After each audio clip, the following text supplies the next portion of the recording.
Hello friends, स्वागत है आप सभी का पॉलिटी के एक नए वीडियो में। दोस्तों, इस वीडियो में हम फाइनेंस कमीशन से रिलेटेड टॉपिक को देखेंगे। उससे रिलेटेड क्या किस तरीके के क्वेश्चन आते हैं, उससे जुड़े कितने कॉन्सेप्ट्स हैं, वो सारे कुछ हम यहाँ पर देखेंगे। दोस्तों, जैसा कि आप जानते हैं कि फाइनेंस कमीशन इंडियन कॉन्स्टिट्यूशन का एक बहुत इम्पॉर्टेंट लेकिन अक्सर मिसअंडरस्टूड टॉपिक है। ज़्यादातर एस्पिरेंट इसे सिर्फ एक फाइनेंशियल बॉडी या सिर्फ एक कॉन्स्टिट्यूशनल बॉडी की तरह देखते हैं, लेकिन यूपीएससी क्या करता है, फाइनेंस कमीशन के थ्रू वो फिस्कल फेडरलिज्म और सेंट्रल स्टेट रिलेशन और उनके बैलेंस को भी चेक करता है। जैसा कि आप जानते हैं कि आज के टाइम पे यूपीएससी का लेवल धीरे धीरे और ही कठिन होता जा रहा है। तो सिर्फ हम अगर फाइनेंस कमीशन के बारे में पढ़ लेंगे, उससे जुड़ी बातों को अगर ध्यान में रखेंगे तो उससे काम नहीं बन पाएगा। अब यूपीएससी इन सब टॉपिक्स में एकदम डीप जा कर के क्वेश्चन पूछने लगा है। तो हम इस वीडियो में फाइनेंस कमीशन से रिलेटेड उन्हीं सब इम्पॉर्टेंट कॉन्सेप्चुअल ट्रैप्स को देखने का कोशिश करेंगे जिससे रिलेटेड क्वेश्चन आते हैं और आपको आते हुए भी वो क्वेश्चन आप गलत हो जाते हैं। तो चलिए वीडियो स्टार्ट करते हैं। You are watching think polity UPSC, where we focus on how UPSC test polity. ये यूपीएससी का 2013 का एक फाइनेंस कमीशन से रिलेटेड आया हुआ एमसीक्यू है। इसको ध्यान से पढ़िए और इसका आंसर खुद से लगाने की कोशिश कीजिए। Which one of the following is not a function of finance commission. तो जब भी क्वेश्चन आप पढ़ें तो सबसे पहले ये ध्यान रखें कि वो क्वेश्चन पूछ क्या रहा है। तो यहाँ पे पूछ रहा है कि क्या यहाँ पर फंक्शन नहीं है फाइनेंस कमीशन का। तो ये बहुत ही एक ईजी सवाल है आज के कॉन्टेक्स्ट में अगर देखेंगे, लेकिन 2013 में ये क्वेश्चन आया हुआ है। तो distribution of tax revenue, grants in aids, allocation of funds या determining borrowing power of its aids. अब आप 4 सेकंड के लिए वीडियो पॉज कीजिए और इसका आंसर मार्क कीजिए। तो दोस्तों, इसका आंसर हो जाएगा कि determining borrowing power of it's state. इसका फाइनेंस कमीशन से कोई रिलेशन नहीं है। अगला क्वेश्चन देखते हैं। ये यूपीएससी 2015 में पूछा गया है। इसमें भी सेम वही क्वेश्चन पूछा गया है कि which of the following are functions of the finance commission. क्या क्या फंक्शंस हैं? तो distribution of net proceeds of taxes, principles governing grants in aid, allocation from consolidated fund of India. इसका भी आंसर आप थोड़ा देर सोचिए और मार्क कीजिए। तो आप इसमें देखेंगे कि distribution of net proceeds of taxes ये इसका फंक्शन है, principles governing grants in add ये भी फंक्शन है, but allocation from consolidated fund of India इसका फंक्शन नहीं है। तो ऑप्शन थर्ड ये रॉन्ग है। तो आप देखेंगे यहाँ से ऑप्शन थर्ड हट जाएगा, यहाँ से ऑप्शन थर्ड हट जाएगा। तो इसका करेक्ट आंसर ऑप्शन बी हो जाएगा। 1 and 2 ओनली आर करेक्ट। ऐसे ही देखिए यूपीएससी 2018 में ये क्वेश्चन आया है।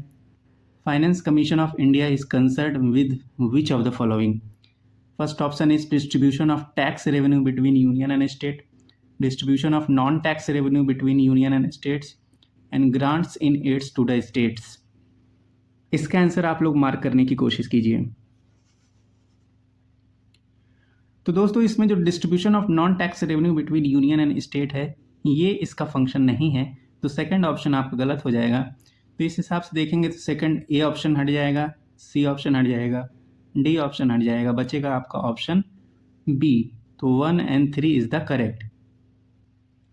तो आप देख पा रहे हैं कि अधिकतर क्वेश्चन जो फाइनेंस कमीशन से आए हुए हैं वो आपके इसके फंक्शन से रिलेटेड हुए हैं, और ये सारे क्वेश्चंस बहुत ही इजी कैटेगरी के हैं।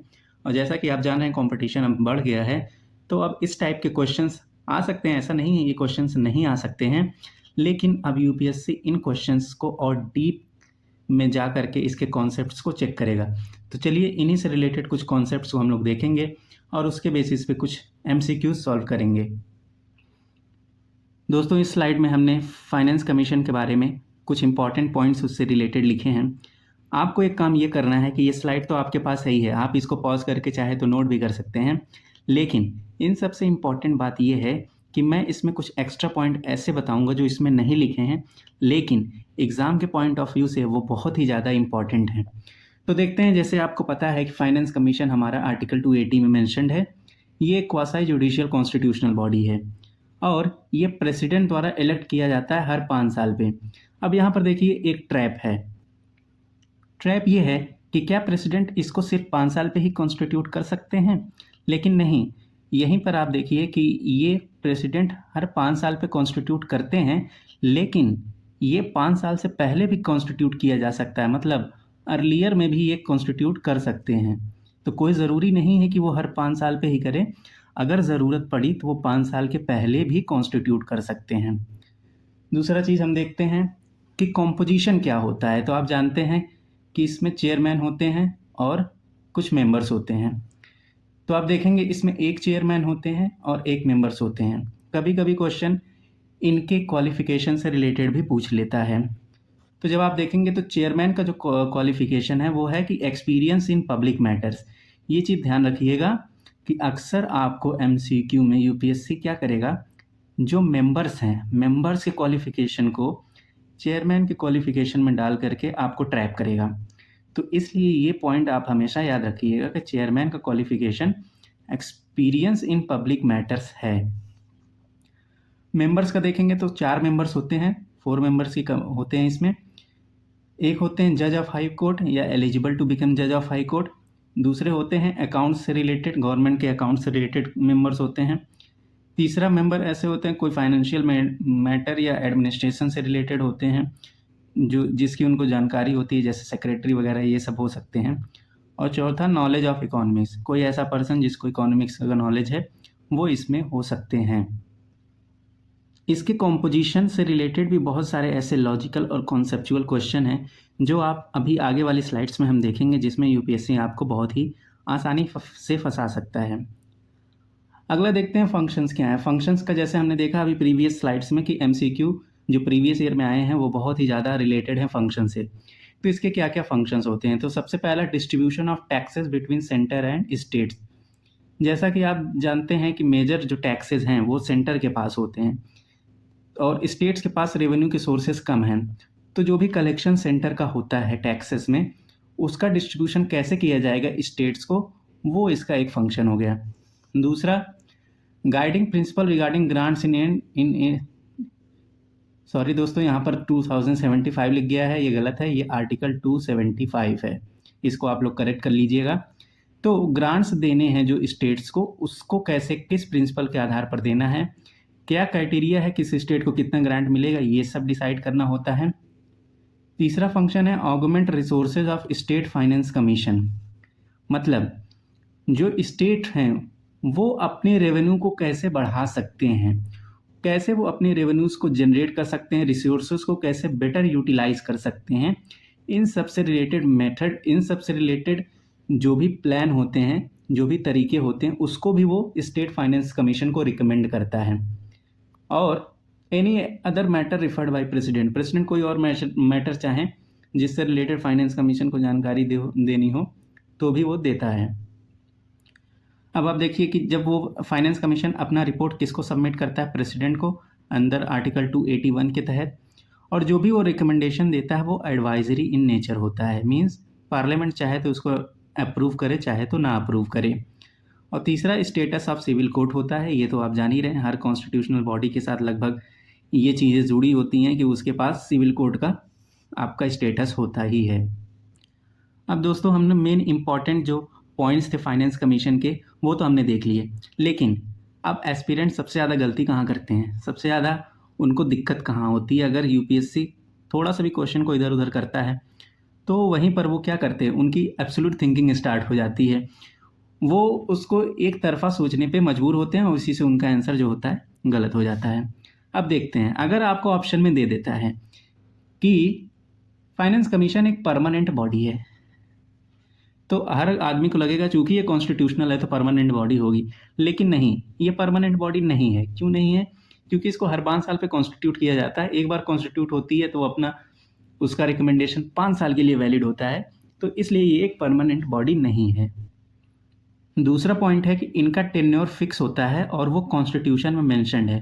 ध्यान रखिएगा, अक्सर यूपीएससी जब भी ये स्टेटमेंट डालता है कि मेंशन्ड इन द कॉन्स्टिट्यूशन, तो आप उसको थोड़ा ध्यान से देखिएगा, उस पर थोड़ा एक्स्ट्रा फोकस कीजिएगा, क्योंकि ऐसा बहुत केस होता है कि ये चीज़ें कॉन्स्टिट्यूशन में मेंशन नहीं होती हैं, लेकिन यूपीएससी आपको ट्रैप करने के लिए ऐसे स्टेटमेंट डालता है। तो ये ध्यान रखिएगा कि टेन्योर फिक्स तो है लेकिन कॉन्स्टिट्यूशन में मेंशन नहीं है। तो फिर टेन्योर कौन डिसाइड करता है? क्या पार्लियामेंट डिसाइड करती है या प्रेसिडेंट डिसाइड करते हैं? यहीं पर आपको ट्रैप देखिएगा, यहीं पर ध्यान रखिएगा कि ये क्वेश्चन में आपको दे देगा कि पार्लियामेंट डिसाइड करता है टेन्योर, और लॉजिकली आपको वो चीज़ सही भी लगेगी कि पार्लियामेंट ही टेन्योर डिसाइड करता होगा, लेकिन नहीं, टेन्योर जो है ये प्रेसिडेंट जो है वो डिसाइड करते हैं। अब qualification mentioned in the constitution है और क्वालिफिकेशन डिसाइडेड बाय प्रेसिडेंट है।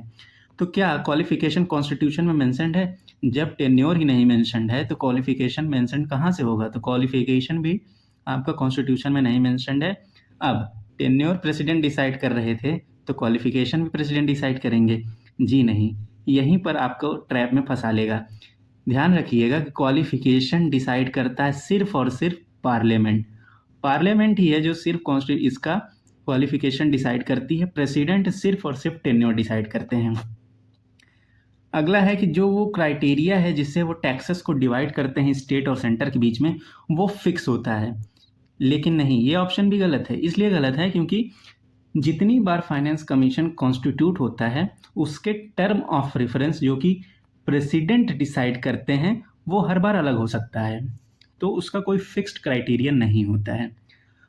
अगला देखते हैं कि पार्लियामेंट्री अप्रूवल मैंडेटरी है किसके लिए? रिपोर्ट के लिए। ये ऑप्शन भी आपको पढ़ने पे एकदम लॉजिकली करेक्ट लगेगा कि हाँ ऐसा होना चाहिए, लेकिन नहीं, पार्लियामेंट का अप्रूवल ज़रूरी नहीं है इसको रिकमेंडेशंस को लागू करने के लिए। रिकमेंडेशंस क्या होते हैं? बजट के साथ उसको पेश कर दिया जाता है और उसको वहीं पर लागू कर दिया जाता है। अगला है members are not eligible for reappointment.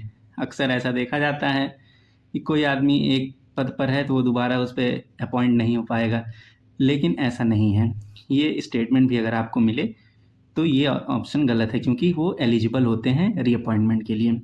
तो फ्रेंड्स, ये स्लाइड आपके लिए मोस्ट इम्पॉर्टेंट है, इसको ज़रूर ध्यान में रखिएगा और इसको नोट कर लीजिएगा, और जो चीज़ें मैंने एक्स्ट्रा बताई हैं वो भी नोट कर लीजिएगा, क्योंकि जब भी क्वेश्चन आपको कॉन्सेप्चुअल फंसाएगा इन्हीं सब लैंग्वेज को ट्विस्ट करके वो आपको फंसाएगा। तो अब देखते हैं, जैसा कि अभी आपने देखा था कि जिस दिन वित्त मंत्री ने बजट पेश किया था उसके बाद उन्होंने उसी के साथ फाइनेंस कमीशन की रिपोर्ट भी टेबल की थी पार्लियामेंट में। तो ये हमारे लिए करंट का टॉपिक हो गया कि 16th फाइनेंस कमीशन की रिपोर्ट आ चुकी है। इसको हम लोग एक वीडियो में डिटेल से पढ़ेंगे क्योंकि ये रिपोर्ट जो है बहुत ही इंपॉर्टेंट रिपोर्ट है और इसमें कुछ बहुत ही नए नए पॉइंट्स आए हैं जो कि आपके एग्ज़ाम के पॉइंट ऑफ व्यू से बहुत इंपॉर्टेंट है। लेकिन चूंकि हमने क्राइटेरिया की बात की, किस बेसिस पे वो डिवाइड करता है टैक्सेस को, तो उसको थोड़ा सा दिमाग में रखने के लिए मैंने यहाँ थोड़े से पॉइंट्स लिख रखे हैं। बाकी इसको हम लोग लेटर अच्छे से डिस्कस करेंगे। तो देखिए, दो तरीके का डिवोल्यूशन जो होता है वो फाइनेंस कमीशन करता है। एक वर्टिकल डिवोल्यूशन होता है, एक हॉरिजॉन्टल डिवोल्यूशन होता है। ध्यान रखिएगा, वर्टिकल डिवोल्यूशन का मतलब ये होता है कि स्टेट्स को किस हिसाब से किस रेशियो में पैसा दिया जाएगा, मतलब सेंटर स्टेट को किस रेशियो में पैसा देगा। तो 16th फाइनेंस कमीशन ने इसको 41% रखा है, जो कि 15th फाइनेंस कमीशन में भी यही था। मींस जो भी सेंट्रल टैक्सेस हैं उसका 41% स्टेट को डिस्ट्रीब्यूट किया जाएगा। हॉरिजॉन्टल डिस्ट्रीब्यूशन में याद रखिएगा कि किस स्टेट को कितना मिलेगा इसको डिसाइड करने के लिए हॉरिजॉन्टल डिवोल्यूशन यूज होता है। वर्टिकल डिवोल्यूशन टोटल स्टेट को कितना जा रहा है वो बताता है। हॉरिजॉन्टल डिवोल्यूशन एक पार्टिकुलर स्टेट को कैसे जाएगा, उसके लिए क्या क्राइटेरिया होगा, वो हॉरिजॉन्टल डिवोल्यूशन में पता चलता है। तो ये 6 क्राइटेरिया हैं जो कि 16th फाइनेंस कमीशन ने इस 41% शेयर को यूज़ करने के लिए बताए हैं। जैसे एक इनकम डिस्टेंस है जो 42.5% है, दूसरा पॉपुलेशन 2001 के सेंसस के हिसाब से 17.5% है, तीसरा एरिया है 10%, चौथा फॉरेस्ट एंड इकोलॉजी 10%, पांचवा demographic performance 10% and last one contribution to the GDP that is 10%। अब एक चीज़ यहाँ पर याद रखने की है कि ये जो कंट्रीब्यूशन टू जीडीपी है ये नया एडिशन किया है 16th फाइनेंस कमीशन ने। ये 15th फाइनेंस कमीशन में नहीं था। 15th फाइनेंस कमीशन में इसकी जगह टैक्स एफर्ट हुआ करता था, लेकिन 16 ने इसको कंट्रीब्यूशन टू जीडीपी किया था। तो ये चीज़ याद रखिएगा। तो चलिए दोस्तों, जो भी हमने अभी तक पढ़ा है उससे रिलेटेड कुछ प्रैक्टिस एमसीक्यू कर लेते हैं, और मैं आपको ये चीज़ 100% गारंटी दे रहा हूँ कि जो भी प्रैक्टिस MCQ मैंने यहाँ पर दिए हैं, अगर आप इसको सही से लगा लिए, सही से याद कर लिए, तो मैं इस बात का आपको गारंटी दे सकता हूँ कि आपका फाइनेंस कमीशन से रिलेटेड कोई भी क्वेश्चन गलत नहीं होगा, क्योंकि ये MCQ एकदम पूरी की पूरी तरह UPSC के स्टाइल में डिज़ाइन किए गए हैं, और जो भी ट्रैप्स, जो भी कॉन्सेप्चुअल ट्रैप्स वो लगा सकता है, उन सब चीज़ें हमने यहाँ पर डाली हैं। तो चलिए देखते हैं। पहला क्वेश्चन है, with reference to the divisible pool of taxes consider the following statements. मतलब जो डिविजिबल पूल है, मतलब जो टैक्स जो कलेक्ट हुआ है, जिसको स्टेट्स को देना है, जिसको डिवाइड करना है उनमें में, उससे रिलेटेड कुछ स्टेटमेंट दिए हैं। पहला, it consist of net proceeds of all central taxes and duties. दूसरा, it excludes the cost of collection of taxes. तीसरा, it includes all cesses and surcharges levied by the union. अब देखिए दोस्तों, पहले थोड़ा सा आप वीडियो पॉज करके सोचिए कि अगर आप एग्ज़ाम हॉल में होते तो इसका क्या आंसर लगाते। आशा करता हूँ आप सब लोगों ने आंसर मार्क कर लिया होगा। तो चलिए देखते हैं हम। सबसे पहली बात, it exclude the cost of collection of taxes. तो डिविजिबल पूल जो होता है, उसमें कॉस्ट ऑफ कलेक्शन जो टैक्सेस का होता है, उसको एक्सक्लूड करने के बाद डिवाइड किया जाता है। तो इसको थोड़ा सा एनालाइज करते हैं। सपोज, तो चलिए देखते हैं। सपोज कीजिए 100 रुपये टोटल कलेक्शन है गवर्नमेंट का, और उसने 10 रुपये खर्च कर दिए उसको कलेक्शन करने पे, टैक्स को। तो अब आपको क्या लगता है कि गवर्नमेंट जो डिवाइड करेगी पैसा, वो क्या करेगी? तो गवर्नमेंट जो 100 रुपये कमाई है, उसमें से 10 रुपये अपना जो उसने खर्च किया कलेक्ट करने पे, उसको घटा देगी। उसके बाद उसके पास जो 90 रुपये बचे हैं, वो उसको क्या करेगी? स्टेट को डिवाइड करेगी। तो it excludes the cost of collection of taxes. बिल्कुल, ये ऑप्शन सही है। और देखिए अगला, it consist of net proceeds of all central taxes and duty. ये बात भी सही है। ध्यान से देखिएगा कि कुछ कोचिंग वाले बताते हैं जो एब्सोल्यूट वर्ड UPSC देता है वो अक्सर गलत होता है। तो ये बात ध्यान रखिएगा, वो अक्सर गलत होता है, हमेशा गलत नहीं होता है। और आज के टाइम पे UPSC ऐसे ही ऑप्शन बनाता है कि जिसमें स्टूडेंट ये एब्सोल्यूट वर्ड्स को क्या करते हैं, गलत मान करके ऑप्शन गलत कर देते हैं। तो ये ऑप्शन सही है। तो पहला भी सही हो गया, दूसरा भी सही हो गया, मतलब ये ऑप्शन गया, ये ऑप्शन गया। अब बच गया आपका A और D। It includes all cesses and surcharges divide by union. तो दोस्तों, ये सेस एंड सरचार्ज जो होता है कभी डिवाइड नहीं होता है, ये डिविजिबल पूल में शामिल ही नहीं होता है। तो थर्ड ऑप्शन हो गया आपका रॉन्ग, तो ये ऑप्शन भी कट गया। इसका मतलब 1 and 2 ओनली करेक्ट, तो option A will be the right answer. तो अब आप लोग देखिए कि आप लोगों ने कौन सा आंसर मार्क किया था और क्या आपका आंसर सही है। अगर नहीं सही है तो कहाँ गलती किए, और जो गलती किए हैं उसको आप लोग नोट कर लीजिए। अगला क्वेश्चन देखते हैं। As per the finance commission miscellaneous provision act 1951, a person shall be disqualified for being appointed as a member of commission if he is an undischarged insolvent, he has been convicted for offense involving moral turpitude, he has been a member of political party in the 3 years of preceding appointments, he has financial interest likely to affect prejudicially his functions as a member। अब ये one of the toughest question जो है, आप कह सकते हैं कि ये एक टफ क्वेश्चन है फाइनेंस कमीशन से रिलेटेड। तो इसमें ये पूछा जा रहा है कि कोई मेंबर कमीशन का बन रहा है तो उसको किस बेसिस पे डिस्क्वालीफाई किया जा सकता है, और वो डिस्क्वालिफिकेशन किस में मेंशन्ड है? ये एक्ट है finance commission miscellaneous provisions act 1951। इसमें वो क्राइटेरिया मेंशन्ड है जिनके बेसिस पे उसको डिस्क्वालीफाई किया जा सकता है। तो अब आपको बताना है इसमें वो कौन सा चीज़ है जिसके बेसिस पे वो हो सकता है। तो अब आप वीडियो को पॉज कीजिए और आंसर को टिक कीजिए। तो चलिए देखते हैं, क्या वो अनडिस्चार्ज इंसॉल्वेंट होगा जिसकी वजह से डिस्क्वालीफाई होगा? हाँ बिल्कुल होगा। क्या वो कन्विक्टेड ऑफेंस होगा, कोई कन्विक्टेड ऑफेंस होगा, कोई मॉरल क्राइम किया होगा, उसके बेसिस पे उसको डिस्क्वालीफाई किया जा सकता है? हाँ बिल्कुल हो सकता है। क्या उसके फाइनेंशियल इंटरेस्ट अगर अफेक्ट कर रहे हैं और वो कोई प्रेजुडिस उसके पास है, तो क्या उसके बेसिस पे भी वो डिस्क्वालीफाई हो सकता है? जी हाँ बिल्कुल हो सकता है। क्या वो अगर किसी मेंबर पॉलिटिकल पार्टी का मेंबर रहा हो 3 साल पहले अपॉइंटमेंट से, तो उस बेसिस पे भी उसको डिस्क्वालीफाई किया जा सकता है? तो दोस्तों ये स्टेटमेंट बहुत ही इंपॉर्टेंट है।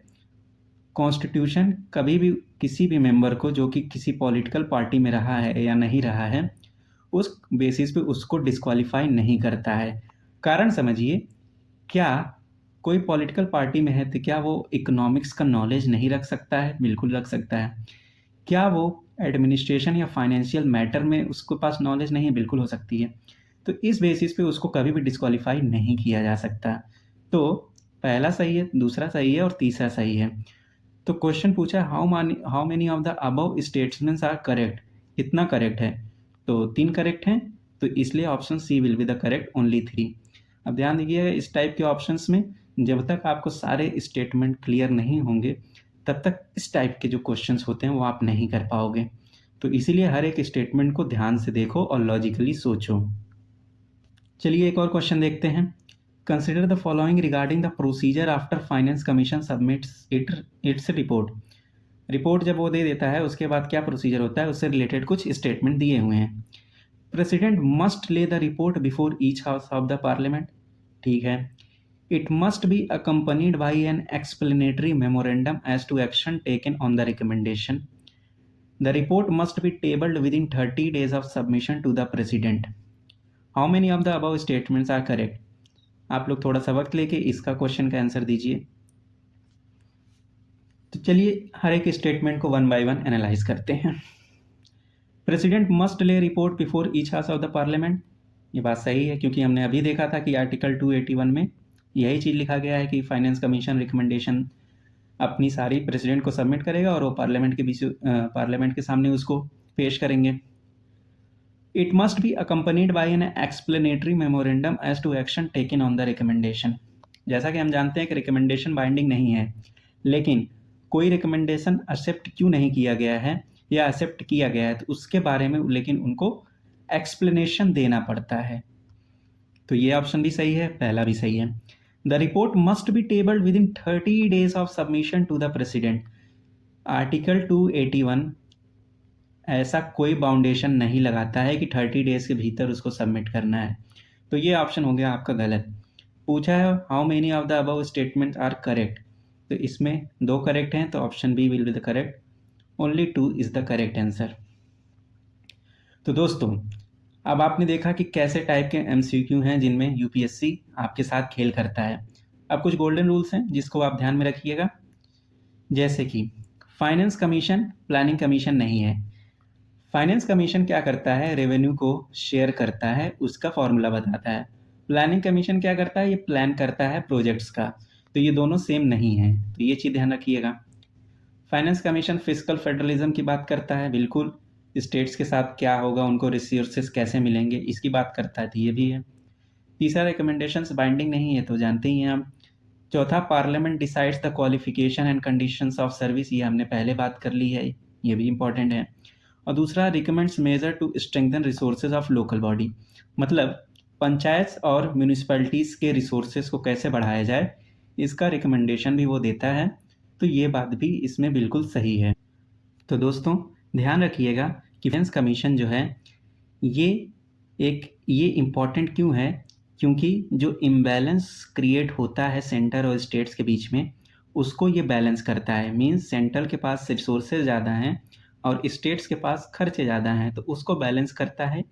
और दूसरी बात याद रखिएगा कि इसके फंक्शंस को याद करने से ज़्यादा ज़रूरी है कि उनके पीछे लॉजिक क्या है, क्राइटेरिया जो जिसके बेसिस पे डिवाइड करता है उसके पीछे लॉजिक क्या है, और जो भी ट्रैप्स मैंने बताए हैं उसको ज़रूर ध्यान में रखिएगा। अगर आप ये सब चीज़ें ध्यान में रखते हैं तो मैं ये चीज़ दावे से कह सकता हूँ कि आप फाइनेंस कमीशन से रिलेटेड क्वेश्चंस को गलत नहीं करेंगे। अगले वीडियो में हम 16th फाइनेंस कमीशन के रिपोर्ट को देखेंगे डिटेल में, और उसको हम लोग एमसीक्यूज़ के थ्रू देखेंगे। इसलिए देखेंगे क्योंकि बहुत ही इंपॉर्टेंट ये है और उसमें बहुत ही नई नई चीज़ें आई हैं जिसके बेसिस पे क्वेश्चंस बन सकते हैं, तो उसको हम लोग एमसीक्यू फॉर्मेट में देखेंगे। तो अगर आपको फाइनेंस कमीशन कंफ्यूजिंग लगता है, श्योर रहिए कि इस लेक्चर में और आने वाले एक लेक्चर में आपका फाइनेंस कमीशन से रिलेटेड हर एक डाउट जो होगा वो दूर हो जाएगा और आपका कॉन्सेप्ट के साथ साथ आपका पर्सपेक्टिव भी क्लियर हो जाएगा। ऐसे ही यूपीएससी ओरिएंटेड पॉलिटी और गवर्नेंस टॉपिक्स के लिए आप चैनल को फॉलो कीजिए, सब्सक्राइब कीजिए, लाइक कीजिए और साथ ही साथ इस वीडियो से रिलेटेड आपका कोई सुझाव हो तो कमेंट बॉक्स में ज़रूर बताइए। तो मिलते हैं नेक्स्ट वीडियो में। Thank you.